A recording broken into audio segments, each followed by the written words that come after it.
سفر کرتے ہوئے، ڈرائیونگ کرتے ہوئے موسیقی سننے والوں کے لیے اللہ کے نبی صلی اللہ علیہ وسلم کا ایک فرمان ہے، سنتے جائیے اور اپنے دوستوں تک ضرور پہنچائیے۔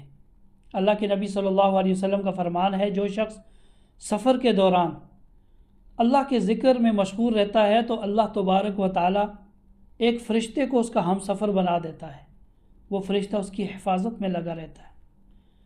اور اگر کوئی شخص سفر کے دوران شعر و شاعری، موسیقی، لغویات کے اندر مشغول رہتا ہے تو پھر شیطان اس کا ہم سفر بن جاتا ہے۔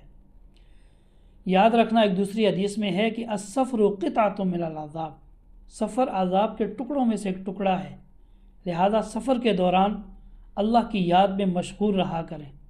کوئی پتہ نہیں موت کس وقت آ جائے، کس وقت کوئی حادثہ پیش آ جائے۔ ہم بجائے اس کے کہ موسیقی کے اندر مشغول ہوں، ہم اللہ کے ذکر